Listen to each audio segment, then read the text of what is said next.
Yo, what is good, everyone? This Friday night jumped on. We're gonna do a late video, a little bit later than usual, but we're gonna get one in because I told you I was gonna do one, and I got to do better in 2026 than I did the last month of 2025. As always, I'm Marcus. I'm a licensed attorney. I've been in the game for almost 16 years. Your boy's getting up there, and we do attorney reactions to current events, trending news here. That's just kind of what we talk about. Hey, not your attorney, even though I am an attorney. So this is just my uh, take on topics, subjects from a me perspective, and sometimes from a legal perspective. So we are going to jump in and talk about it. We got a few videos. One of them is, hey, what's going on? Look, I know. See, it's a sweater. I'm not gonna undo the top button. I know how you are about collars. I know how you are about collars. So, but shout out to you. So we got a few videos we're gonna talk about. Then we're gonna talk about this thing that's trending on TikTok regarding being flown out, flued out. I don't know what the proper enunciation of the word is, but I will tell you this one is probably one of the worst ones I've seen. I did a video before about a story where a lady got flued out, then got put out. And I actually I did that one with one of my homegirls. Shout out to Jasmine Janae. Y'all go check out her YouTube channel. But let's dive in. Our first story is going to be a catch up of a story that we did about 3 weeks ago. I don't know. I'm gonna give y'all a recap. It was about a shooting that happened outside of a Bojangles. It was three employees involved. It was the young man who was the shooter got into an argument with another young woman who works at the restaurant. This woman's father also works at the restaurant. The defendant, the young woman, get into an argument over whatever. They never really explained what the argument was over. The defendant waits outside for the young lady's father to come. They have words, and the father is subsequently shot and deleted. So we're going to just pick up just to see where that story is taking place. And parents of persons charged with heinous crimes always try to point out the best in their baby, whether or not anybody give a damn on that. Flown out to the West Coast. Hey, hey, we all getting flown out is some rules to getting flown out though. Like I think one of the rules I've said was if you get flown out and it's longer than an hour long flight and it's on Spirit, it don't count.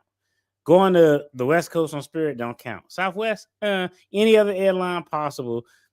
It is. Frontier, I think, is worse than Spirit as well. But we're gonna get to it. And if I know somebody who, you are flew outable. So if I know somebody, I'll let you know. Yeah, because everybody can't get flown out. You got to be flew outable. American. What about Delta? You can do Delta. Delta's that bad. But you in order to get flown out, you have to be flew outable. Sometimes you gotta, you flew outable. Some people aren't flew outable. If you aren't flew outable, you just gotta take the means of transportation that your flew outableness scale afforded you. It could be Greyhound, Peter Pan, but you're flew outable. So if LA, we're gonna work on that. We're gonna work on your flew out status here shortly. All right, so let's go ahead and jump into this video, see what is going on. If we all remember this young man right here, let's tune in and see what's going on and progressing in this case since we're going to get up to speed on the Bojangles deletion story. Now at 5, a judge denying bond to this former Bojangles manager accused of murdering a father of an employee.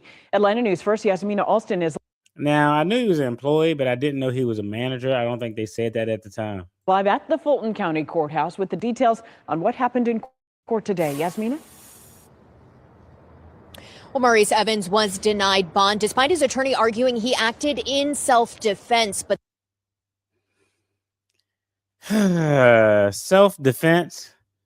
Hey, come on now. I don't know if you all remember the facts when we went over that story, but just a quick recap. If I'm not mistaken, I believe that the father was actually shot several times in the back, if I'm not mistaken. Not necessarily saying if you shooting someone in the back doesn't necessarily remove your option of self-defense, but in these facts, it definitely wasn't given self-defense. If I recall properly. The state argued he shot the victim multiple times. A former Bojangles manager was denied bond as his case heads to a grand jury. Maurice Evans is charged with murder, aggravated assault, and possession of a weapon in the commission of a felony, accused of shooting Dominique Goodman 8 times in the parking lot of a Palmetto Bojangles. 3 of those shots were in the back. Goodman's daughter worked there, and he went to check on her after learning that she had an argument with Evans. Prior to the bond hearing, Completely reasonable too.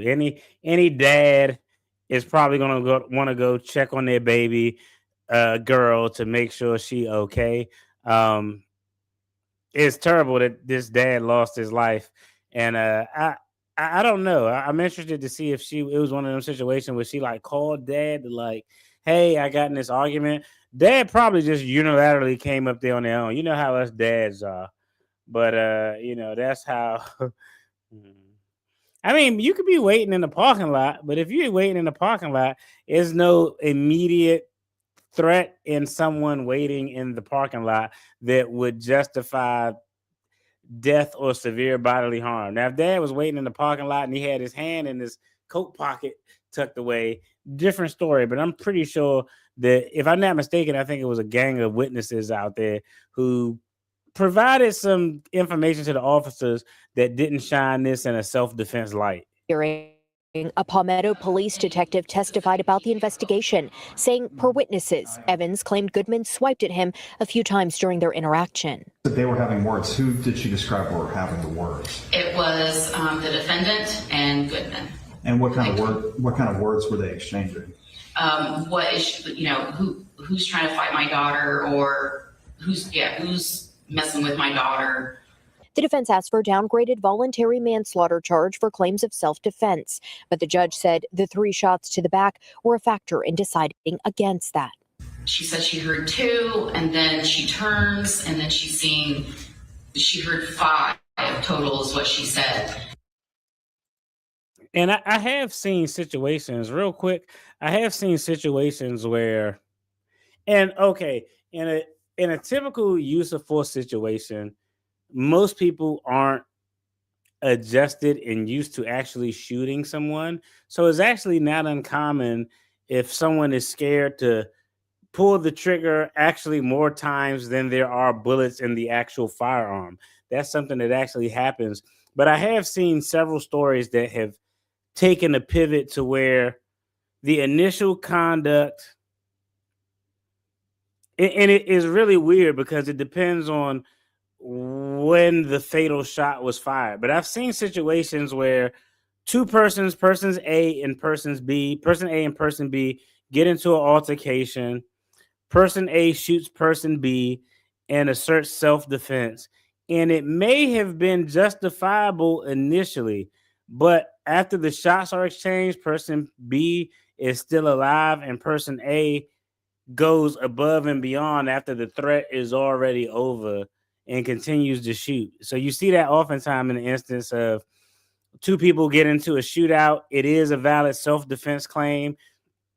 One person is shot. They actually drop the firearm, or they put the firearm down and put their hands up like that, and someone fires a few more shots. So it really could be a legal nuance and based on the facts, depending on when witnesses can identify that the fatal shot occurred. Not saying that that's necessarily the point in this case, but it does happen like that sometimes. I have seen those instances before. She's turning, and Mr. Evans is outside of the vehicle as she's trying to run towards Mr. Goodman's aid, and stated that she saw Mr. Evans standing over Mr. Goodman and shot him 3 additional times. During the bond hearing on Tuesday afternoon, Goodman's uncle spoke on his nephew's character.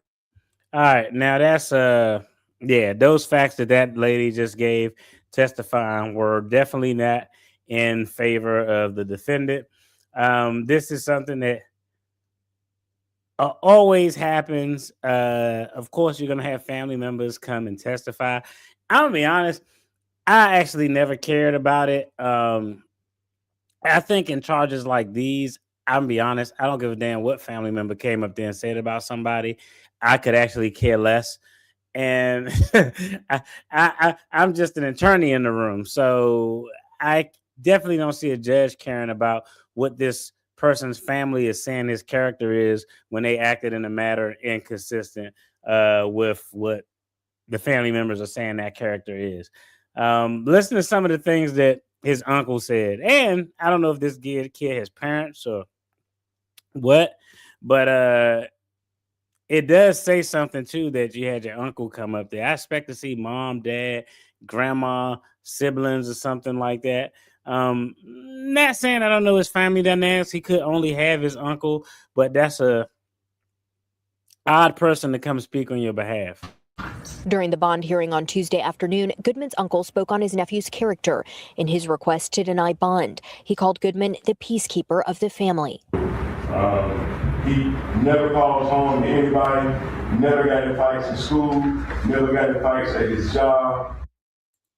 He the peacekeeper of the family, never got in fights in school, never got in fights in his job. Don't nobody give a damn about that. According to these facts, a no bond is appropriate. Typically, you aren't going to get a bond for murder. Any murder, attempted murder, finito, do not pass go, do not collect $200, go straight to jail is typically what you get. And families for both Evans and Goodman were in the courtroom today for that bond hearing. Live at the Fulton County Courthouse, Yasmina Alston, Atlanta News First. So if all the family members for the defendant was in the courthouse and only the uncle got up to testify, again, not knowing who the other family members are, but uncle, I don't really care what a person's mother would have to say with these facts if I were a judge. But uncle, I actually care a little bit less. So I don't know. I don't think that this gentleman is going to get out. If ever, I think the indictment from the grand jury is going to come back a true bill. He's going to be formally indicted when it goes to the grand jury. And knowing this guy, he's probably going to have a trial if his defense counsel is arguing self-defense, but I just don't see any facts as they were given to us that would warrant self-defense. A lot of times, like I said, it's going to come down to when that fatal shot occurred.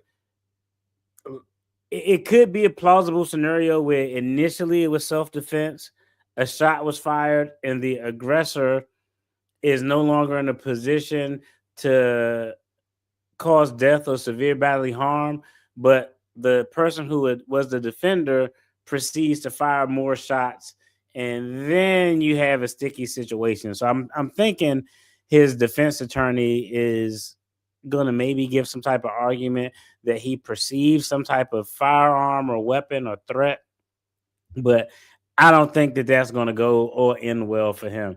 All right, so let's check out this next story. We're going to turn to DC. Now, this next story is actually stupid because road rage is a real thing. Like, the nicest people who you could ever meet, when they get in their car and somebody cut them off, they lose their goddamn mind. People who have road rage situations oftentimes just kind of go ballistic. And we've seen and we cover stories on these channels where minor accidents in parking lots, somebody denting somebody's door, resulting a person being stabbed or losing their life or something crazy. So we're going to go to the good old District of Columbia and talk about a crazy road rage incident that is causing a DC police officer to be facing charges. Yeah.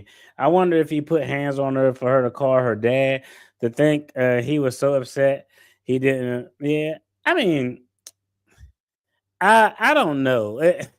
The way the story was described in the first video we did in this one, it makes it seem as if it was only just a verbal component. I don't know. I'm pretty sure. Like, I would love to hear the daughter's take and how she explained it to dad and what actually happened. But I'm probably guessing that she probably told her dad about the argument, and dad is going to do what a dad is going to do. He going to come in there, and he worked with the guy too. So the dad probably actually knows this guy in some type of capacity. He was both of their boss, I'm assuming. I don't know if dad was over this guy, but this guy was clearly the manager. So it's going to be interesting. I'm thinking that dad unilaterally came up there because it was just his daughter. That's why sometimes you gotta be cautious when you interfere in third party situations, even if it's a familial situation, because I'm sure the daughter had no clue that it was going to result in him getting shot. I don't think dad had any clue that it was going to result in him being shot. Like, no one expected this manager to react the way he did, and it's just a matter. It is what it is. So it's not always favorable to intervene in third party situations, especially if it was a situation where they were just words argued. So, I can see, like, if my daughter gets into an argument with somebody and they having words back and forth, like, is there really a need for me to come up there if all they doing is having lip service? I'm gonna be honest. I tell my daughter, don't argue with a guy. I be like, don't argue with a guy. Just leave it alone. If you feel like you do not go back and forth with a guy, because everybody didn't come up how we came up with, like, oh, you don't hit a woman, or nah, these guys these days will punch you in the face, will shoot you. So, like, yo, don't even, you're a woman. You're like, it's not even worth it arguing with a guy for what? It's not that serious. So that's the general rule I give my daughter. Don't argue with a guy. So let's go ahead, pivot to the District of Columbia. And I'm going to be honest, I think this officer probably could have finessed her way out of this road rage situation. But let's take a look at how ridiculous this story was. Sergeant Kayla Cruz joined the D.C. Police Department 6 years ago and recently recorded a recruitment video posted to YouTube. I don't have a desk job. I don't sit behind a computer all day. I am in patrol. So when I hit the streets, it's always something different. According to a charging document filed in the case, on December 18th, Sergeant Kayla Cruz was on her way to work on westbound Route 50 when the victim says Cruz, who was traveling in front of her, suddenly applied the brakes several times, forcing the victim into another lane. The victim told Maryland State Police as she came alongside the car Cruz was driving, Cruz waved in the air what appeared to be a holstered pistol. The court affidavits. Okay. All right. Now, I don't know the plausibleness of that, but apparently, I don't know. I'm just saying this is just me. If I'm looking at just those facts objectively, we on 50 eastbound. I don't know. What's the speed limit there? 45, 50 miles an hour. Excuse me, 45, 50 miles an hour. We're both driving. This victim in this story is passing the person, and she says she's seen her waving a holstered firearm. I just don't know how you prove that unless they got like a camera footage. Like, I'm gonna be honest. Like, let's just be honest. If these two were in court right now, you had this officer who has no record, and you have this civilian saying, "Hey, I drove by and she waved a firearm that was holstered," and the officer said, "No, I had my phone in my hand." And I said, "What the hell are you doing, stupid?" We was going 50 miles an hour and she was driving past me. So she probably was going a little bit faster than 50 miles an hour. I'm just be honest, just on those facts alone, I'm like, it was a holstered firearm. What kind of holster was it?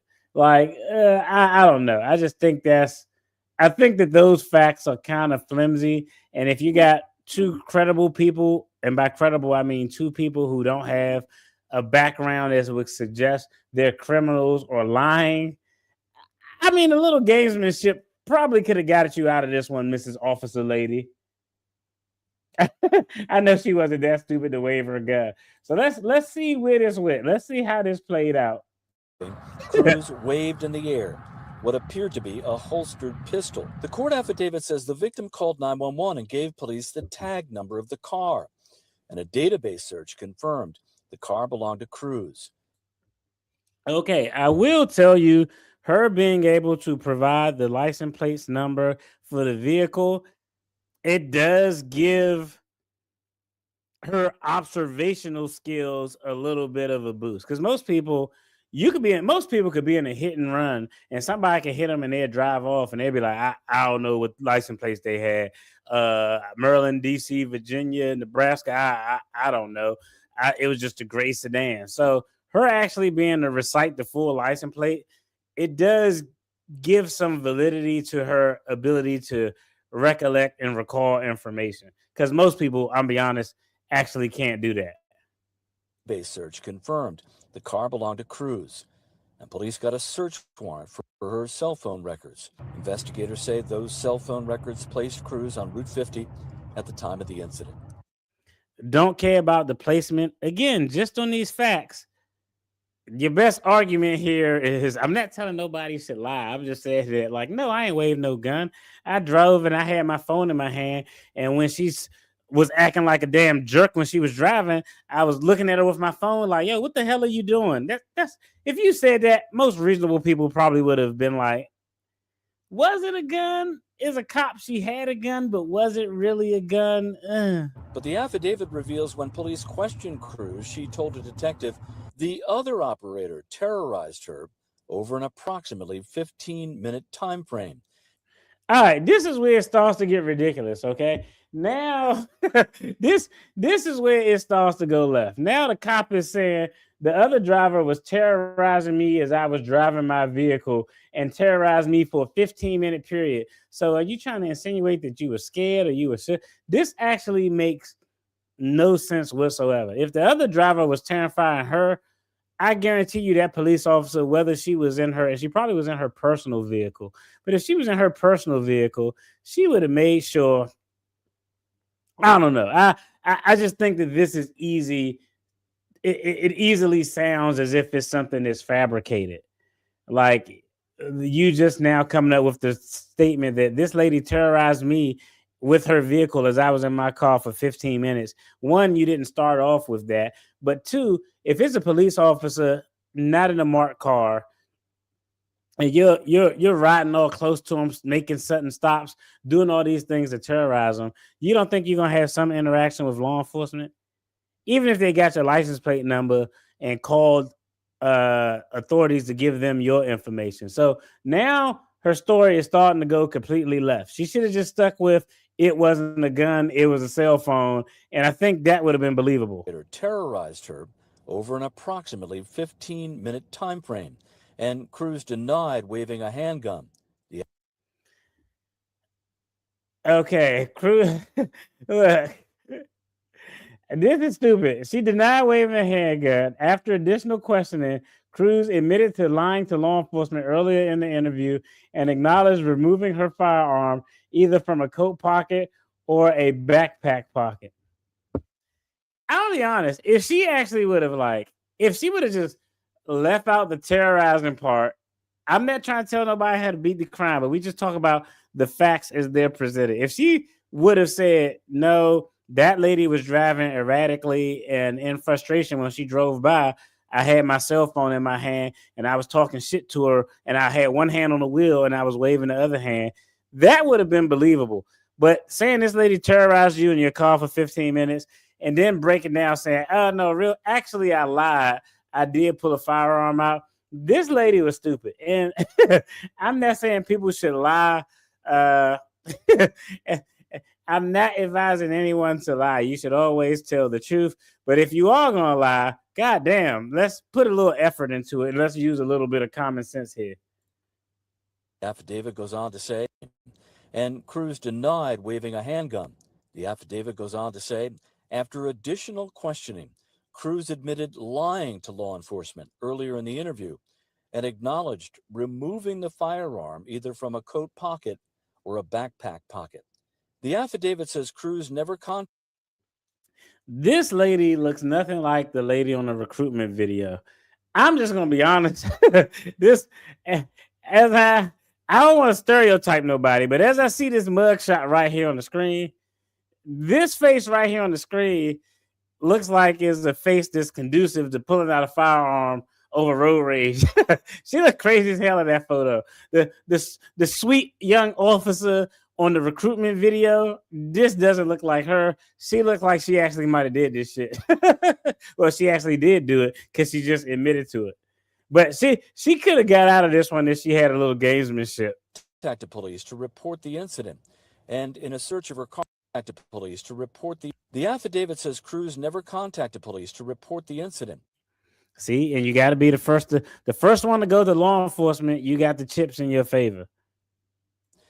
Once you pull a gun out, and the other thing is you're a police officer. Once you did that and you saw this lady saw you, you should have been like, oh shit, I shouldn't have did that. You should at least had the wherewithal to call in and be like, yo, this lady, like, you didn't do anything. You only gave all of these justifications when they started questioning you. That's stupid. And in a search of her car, police say they found a Glock handgun in a bag on the front passenger seat of her car. Kayla Cruz was arrested on New Year's Eve. News 4 reached out to Sergeant Cruz for comment. Online court records do not show a defense attorney named in the case. She's assigned to the 1st District as a patrol sergeant and is now on administrative leave. I don't know if this is I don't know if administrative leave. I don't know if administrative leave is warranted. I'm gonna just be honest. You should just go ahead because administrative leave, she's still getting paid with our taxpayer money. Like, I think this is the easy one. You should just go ahead and fire her. Like, administrative leave is for those facts where it's a gray line, like it's not a black situation or a white situation. It could go either way. It's kind of in between. You don't know. We got to get facts. Administrative leave is for something that's not like patently obvious. This is like super obvious. That's hilarious. I'm over this story already. I can add. But I actually think that if she would have used a little gamesmanship and not been ridiculous, she could have actually beat these charges, in my personal opinion. I think that she would have had an opportunity to get out of this, walk away unscathed, but she blew it. So let's take a look. One more story. We're going to head down. We do a lot of stories on DC and Atlanta. I don't know if that's saying good things or bad things about those two places. But before we get to the flued out story, let's cover one more story. This story is interesting because we're going to talk about a 15-year-old who's being charged as an adult for the deletion of an Uber driver. We did videos on this channel before. Uber, Lyft, all of those companies, they really annoy me with their firearm policies because they have policies that don't allow their drivers to carry firearms. I've actually seen instances where Uber drivers who were smart said, screw their policy, I'm going to keep my firearm on me. And a couple of instances where they actually use those firearms to save their lives in an armed robbery situation. Most people think that armed robberies are just going to end in a robbery and not necessarily deletion, but that's not always the case because this is a story that we got here. So let's go ahead, check out this next story, and then we're going to get to our main story of the night.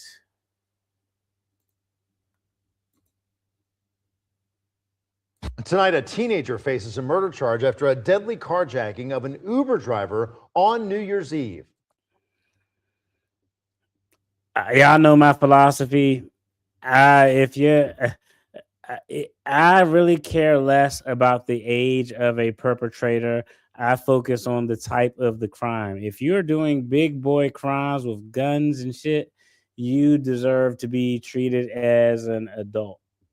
I'm Blair Miller. And I'm Carly Barnett. Residents found the victim early this morning in the street of a Lawrenceville neighborhood. Atlanta News First anchor Joe Gorcho reports from the Lawrenceville Police Department revealing how doorbell cameras helped police find the alleged killer. Cameras is everywhere. FYI, I've actually seen an armed robbery be committed, sat in a police precinct and watched the suspect run. And every corner they turned on, another camera picked them up. And they were able to, cameras were able to track that person from the time they committed that robbery until the time they got to their actual house. And it was maybe I'd say 7 to 8 minute distance that the person left, and every street, every corner they turned on, they were able to track them and pick them up on a camera.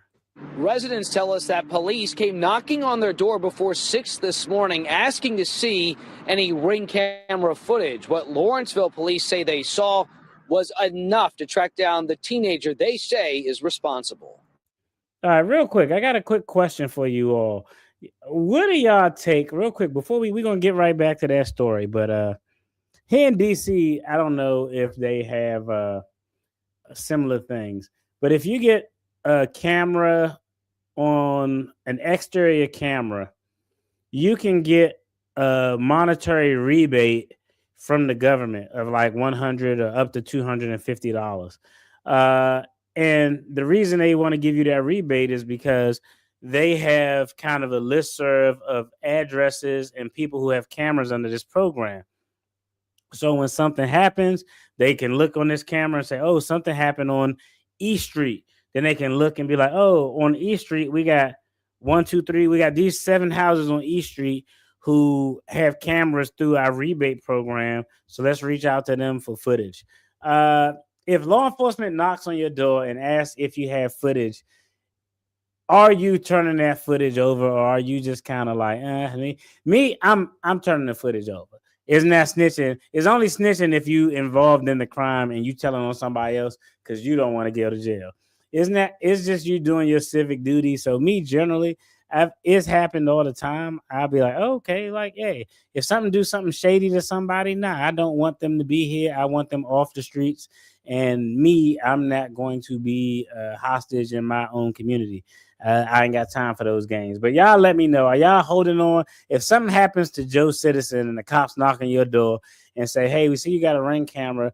Did you catch anything? And you had some footage. Would you turn that footage over, or you going to just be like, my name Bennett and I ain't in it? Let me know. Everybody might not be a snitch like me. I'm a square. I'm a law-abiding citizen. So it's not snitching. This is doing my civic duty.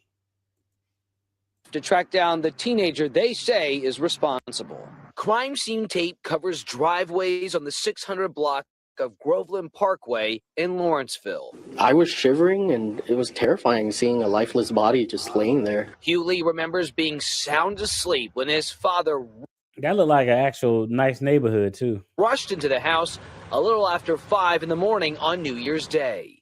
Banged on everybody's door and told us to go ahead and call the cops. Lee says his dad was loading things into his truck when he saw someone motionless face down in the middle of the street. Once on the scene, Lawrenceville police say the 58-year-old victim was shot at least once. Then police gathered video evidence from neighboring Ring cameras showing a black SUV stopping in the street and then dropping the victim in the road and then leaving. Police later determined the victim was an Uber driver who was violently carjacked. Even my wife here, she hasn't been able to walk outside and not see the stain there. You know, it's so jarring. Police say the doorbell video helped to identify the victim's vehicle. They tracked it about 20 minutes away to a residence in Lilburn on Hardwood Circle. It's where police say they then took the 15-year-old suspect into custody around 1 in the afternoon. And that teenager will be charged as an adult with murder. I completely agree with that charge. I'm not saying that if the Uber driver had a firearm, this situation wouldn't have happened. And I'm also not saying that in some instances, the presence of a firearm on the victim could escalate the situation to moving from just like a robbery to something more serious. But for me, I don't know. I'd rather have my shit on me. If you got yours, I want mine. What you mean? It depends. What does it depend on? It depends. Hey, it depends on who the victim was. What if it was like, all right, I don't know. I need to know what if you saying this depends, you may ask for a warrant. What does it depend on? The cops knock on your door, says someone got shot outside a couple days ago. Can you check your Ring footage? And you got some footage from that time frame. Are you turning it over? What does it depend on? Now, to be fair, I'm less concerned if this this is just me, okay? Not saying I won't give it over, but I'll tell you I'll be less concerned. If it's like Joe Citizen who got hurt, like this situation right here, a random ass Uber driver is carjacked, I'm giving it over 100 out of 100 times. I'm like, oh yeah, I got some footage. Here you go. I'm gonna turn it over. Now, let's say in this situation it wasn't an Uber driver. Let's say it was drug dealer A who shot drug dealer B, and they were asking for footage about that. Like, I mean, I'm less concerned about it, but I'm probably going to give it in anyway. Because, you know, if one drug dealer off the street, even though, you know, hey, rest in peace, but you might as well get both of them off the street, right? But I don't know. I didn't know, what does it depend on? That's actually funny. If it's a neighbor that I don't like, my camera was there. Oh, my battery wasn't working. My internet provider service was out that day. I know, I ain't gonna lie. Everybody on my street cool, but I do got one neighbor who I don't really rock with. And they didn't even do anything to me. They've actually been nothing but nice to me, but they did something terrible. They did something I think that was petty to another neighbor who is a sweet person. And I was like, oh, that's messed up to do that to this sweet person. So, hey, to your point, if who the victim is or who the defendant is could play a role. Most times I'm going to give it up. Most times though, I'm gonna go ahead and give it up. Now, what if it was a situation where this get ridiculous? But all right, what if it was a situation, real quick? We're gonna finish the video, but what if it was a situation where a person got shot outside of your home? The shooter was someone in the community who was actually trying to clean up the community the right way, right? Like they actually calling their council member and their local politicians, and they working with the community, they cleaning up the streets. And the person who got shot was a goon, right? But the cops is like, we don't know if it's self-defense or not, so we need to see a video. I don't know. I might have to be with you on that one. My Ring camera wasn't working that day. So, hey, the facts matter. That's an important thing that we always got to be aware of. The facts matter. Let's go and finish this up so I could blame, see who we're going to give the blame to in this flued out story. Uber did share with us this statement, quote, "We're saddened by this devastating loss, and our condolences go out to the driver's family during this incredibly difficult time. And as for Lee and others in that neighborhood, their peace and sense of safety are lost for the moment." So to see that, and to see that this could have been somebody's grandfather or somebody's father, it's heartbreaking. Uber did tell us that they have banned that rider's account, and at this time, police have yet to share the identity of both the victim and the suspect. Wow, Uber, we banned the guy's account. You can't take Uber in prison. Uber is ridiculous, bro. I think their policies are stupid. They should allow their drivers to take. They should allow it if their drivers have a lawfully possessed own firearm. They should allow those drivers to take that firearm. But I think they should give training on use of force, and it could be like an online type of course where you go over when is the use of deadly force authorized, when it isn't, and what the protocol is if you are in that situation and you're in one of our vehicles. That would be actually the best thing to do. But hey, on this video, again, I have, as the facts as we have them, I have no issue with how they were charged. If it's a neighbor I don't like got hurt, yeah, that's funny. I don't know. It does depend, though. It does depend. All right, let me pull up this next video. It's real short. It's on TikTok, but we're going to talk about getting flued out. And I'm going to direct this one at you all, ladies, because I don't know. Let me cue the video up, then I'm gonna ask my question because I don't know. I'm a guy. I've never been flued out before, but you know, hey, ladies, if any of y'all want to fly me out somewhere, it got to be somewhere nice. It can't be on Spirit or Frontier, and preferably business class. Preferably business class. I'm all for it. But let's go ahead. Let me cue this up real quick. Let's share the screen.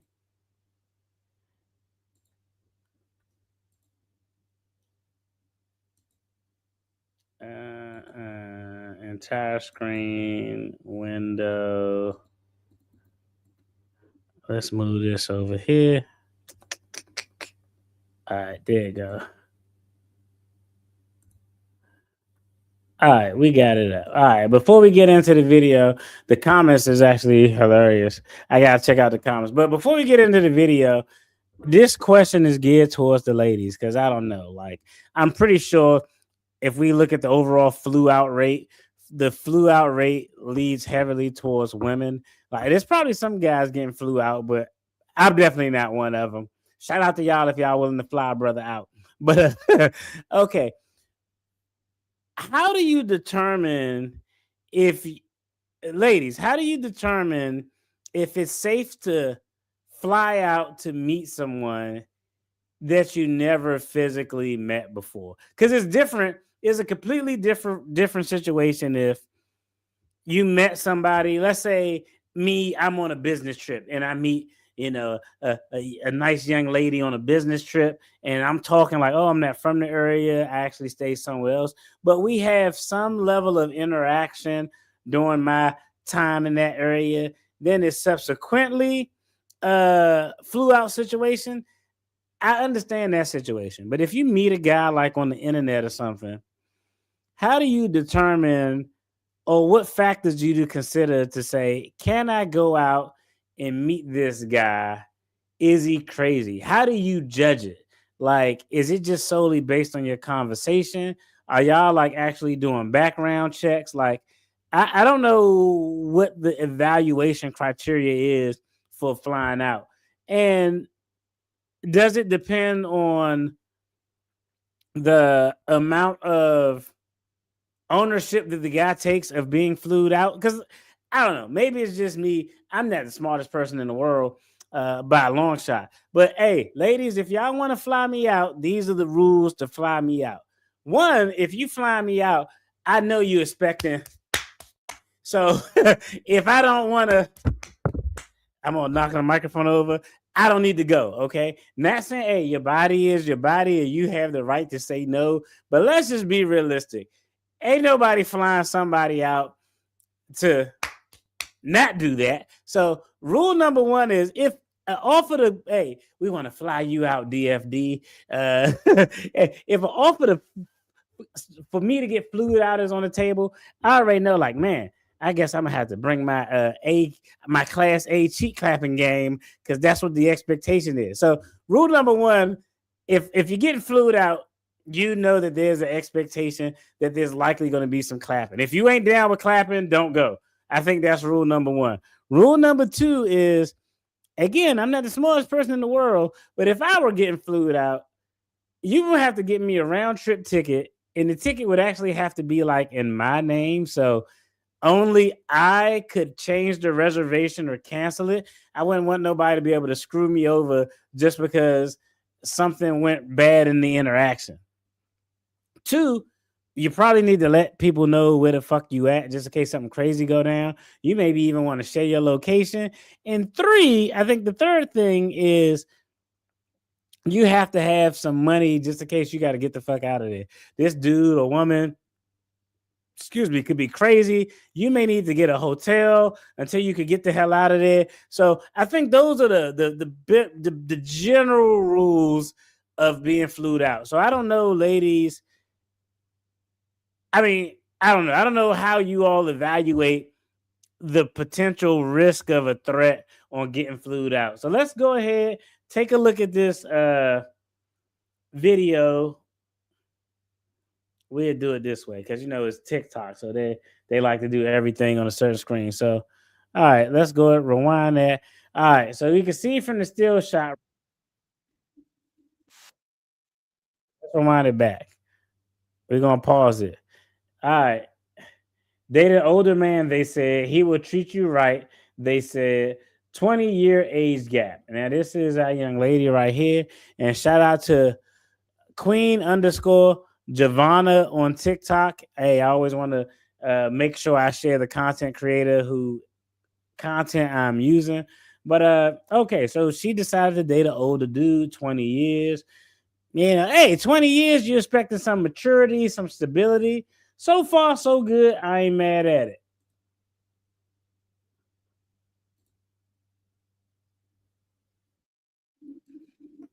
All right, we're gonna pause it because some of these words go fast. Flew me into his city. I was scheduled to spend 5 days with him. 5 days. So when you spending 5 days, that means you're actually taking some leave from work. Unless you got like one of them jobs was like 7 days on, 5 days off. But most people, the average person, if you're spending 5 days somewhere, it's probably going to require some leave. So she's going out or being flown out by this guy who's 20 years older, and she's spending 5 days there. 5 days is a long ass time.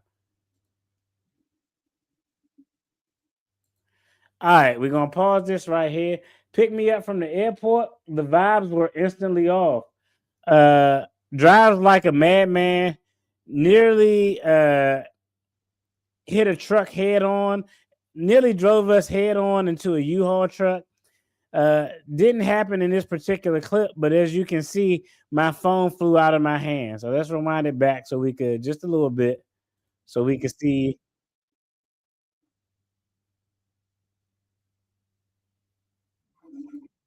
All right, so day one, it says temper tantrum. Now, I'm gonna pause this right here because right here is where I think the key red flag should have went off. I don't think it was the driving of the temper tantrum. I think it's using the coolant to have the door propped open. Anytime you go over a guy's house and they got a door open, but the door is propped open with antifreeze, motor oil, washer fluid, a gas can, any type of liquid, a gallon of milk, iced tea. If there's any liquid holding the door propped open as soon as you get there, you should probably get the hell out of Dodge. I think that was the biggest red flag for me. So the driving crazy, cool, I get it. But damn, the dude got the windshield washer fluid holding the door open. That's kind of wild. I don't know. Maybe I'm just being a cynical person, but that's kind of weird. That's giving creep vibe. I've been in some homes that have had some ghetto-ness to them, and I've lived in some homes that had some ghetto-ness to them. Not once. I've had no heat. I've had a furnace that was broke. I had cell phones. I had windows, not windows. I had phone service cut off. I've lived in some weird situations in my lifetime, and none of those urban hood situations, broke situations, have I ever seen a door propped open with washer fluid. So that's issue number one. But she says day one, he had a temper tantrum.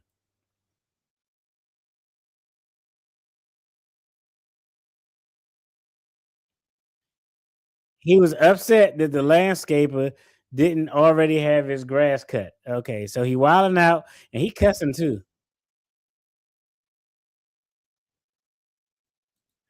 All right, I was ready to go already, but but this is smart because you don't know if somebody's getting pissed off over the landscaping job.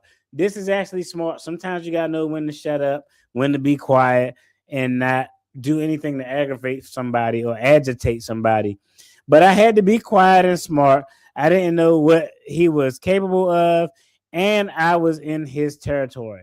That's very smart, very observant of her to just kind of play quietly right there. All right, we got pulled over. Come to find out, he had a warrant. Now, this is actually crazy. So they going somewhere.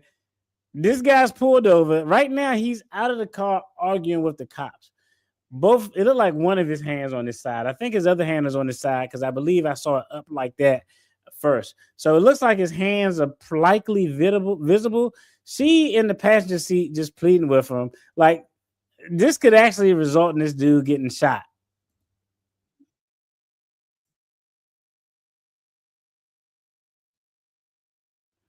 All right. He showed out for 10 minutes straight. She was terrified. They had the hammers pointed at him. Rightfully so. Luckily, his hands are out so they can see that he don't have like a firearm or anything.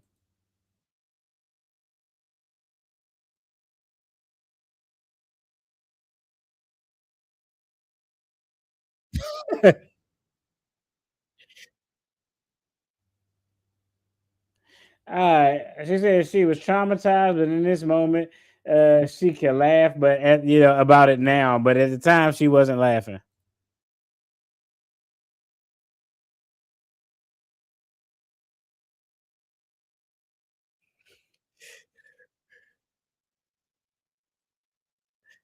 She calling on the name of Jesus.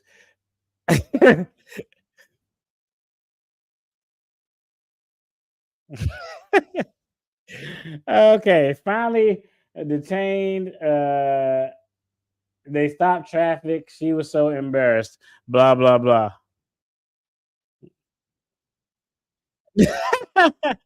Now she in the back of the police car. She got detained for the first time ever. Thankfully, the officers were kind to me, so no handcuffs. And she said how she never been in the back of the police car.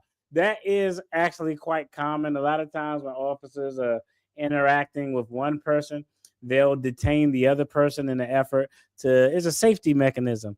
This guy's acting crazy. I don't necessarily know if you're crazy, so if you're potentially crazy, I want to limit the risk of crazy exposure to myself. So I'm going to detain you while I deal with this guy over here. So far, so good. The cops didn't shoot him.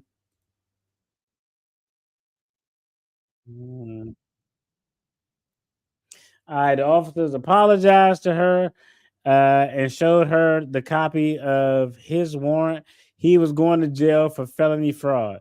So she flew out to meet a fraudster who she had no clue who the hell this guy was.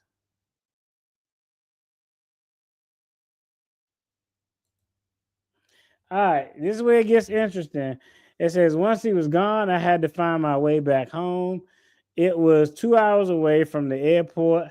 It's a small country town that has no Ubers in it, so she had to beg to pay strangers to take her to the airport. After a few hours of no success, my one-legged hero came to and gave her a ride for $200 to take her to the airport. This is actually the craziest flew out story I've ever heard.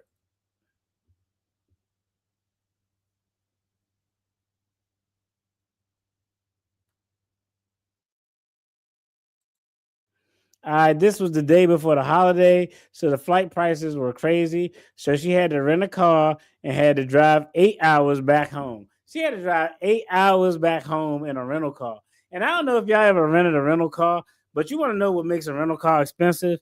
If you got to rent a rental car from point A and drop it off somewhere else, not the original location that you picked it up from, they like charge you double. Like, trust me, renting a car like that is expensive as fuck.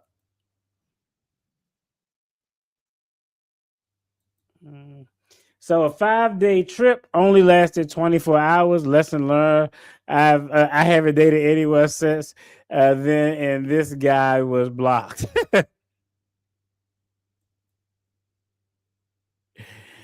Dating is ghetto. Y'all be safe out there. Okay. Hey, shout out to Queen Giovanna, Queen_Giovanna on TikTok. I mean, I don't know.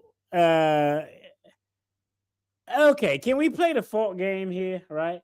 Let's play the fault game. What percentage of this is his fault, and what percentage of it is her fault? Okay, like I need y'all to put in the comments if we playing the fault game. This was a terrible flew out scenario. Who is the apportion? How we apportioning fault? It's all not 100 to 0 one way or another. We know that both parties are responsible for some stupidity. But what is the percentage of the fault that has to be blamed here? Yeah, I was going to put flued out, man. That's what I was going to put, man. But the YouTube algorithm didn't find the word flued out to be friendly. So I had to put something a little bit more tactful. So this lady got flued out. I'm going to give you the recap. She got flued out. She ultimately ended up seeing that this guy was kind of crazy. He was wilding out about his lawn not being done on the day one. He ends up getting arrested for felony warrant for fraud. She has to get a ride and pay $200 to get to the airport by a guy who was kind enough, one-legged guy who was kind enough to take her to the airport. Then she couldn't afford a flight back home because it was the day before the holidays. So she had to rent a car and drive 8 hours to get back home. That's the breakdown. That's what we missed. Let's see, 50-50. I know she had some sign that something wasn't right with her.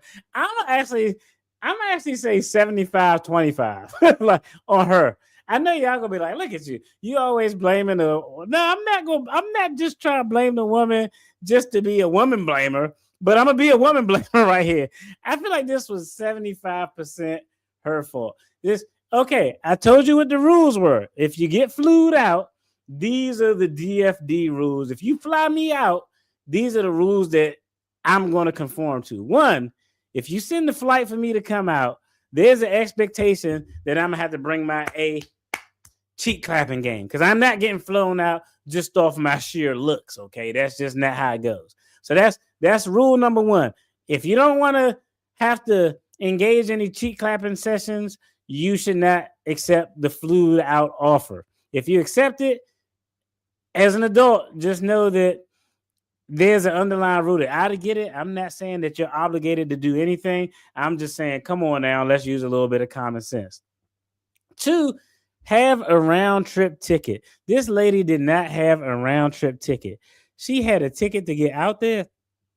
It clearly didn't have a round trip ticket because she said the tickets were too expensive. Well, she was going to wait to day 5. Maybe she had a round trip ticket.